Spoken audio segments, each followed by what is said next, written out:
अचो त दुनिया जे पहिरें फिल्म जे शाइर जो निराली अंदाज़ सां अभ्यास करियूं। दोस्तो, ही चैनल सब्सक्राइब करियो ऐं पोइ ही शेयर पढ़ो। हाय हाय जे न हुई त ॼराटियो जिंदड़ो पई करट कपार में करे रुक रही संदी दर्द दई हाय हाय हेठाई कई। इंसान जी नफ़्सियात खे थोरो सम्झिजे त पोइ था अॻिते वधूं।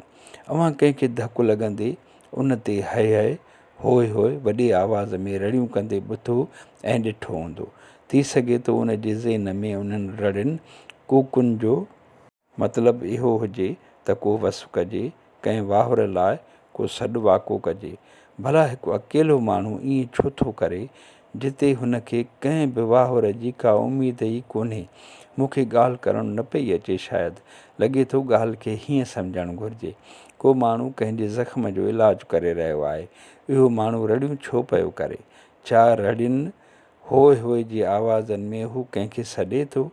पर सभु वारसत मथां बीठा अथसि। न, हू होय होय पंहिंजे फट जे सूर खे झकू करण लाइ थो करे। छा सचुपचु बि उन सां संदसि सूर घटिजे थो? हिकु औरत जो मुड़ुसु मरी वियो।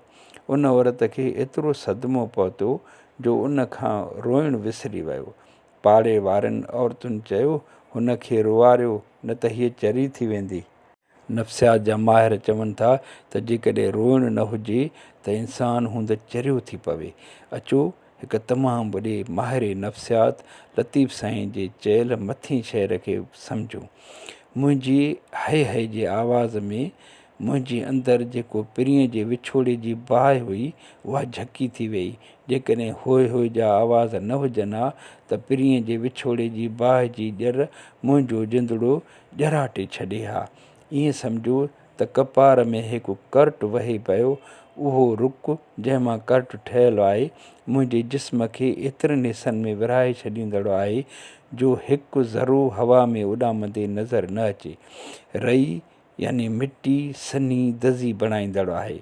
हीउ हिकु नाक़ाबिले सहप सूर हो, सही न सघण जहिड़ो सूर हो जंहिंखे मूं होय होय जे रड़ियुनि जी आवाज़ में दॿाए छॾियो। दुनिया जी शाइरी ॾाहपनि सां भरी पई आहे। बेशक इहा ॻाल्हि आहे। रूमीअ जहिड़ा रोमन एम्पायर मौजूदु आहिनि, हाफ़िज़ जहिड़ा, सादे जहिड़ा, पर अहिड़ो शेर, हिन जहिड़ो शेर कंहिं वटि हुजे को दोस्त खणी अचे भेटाए।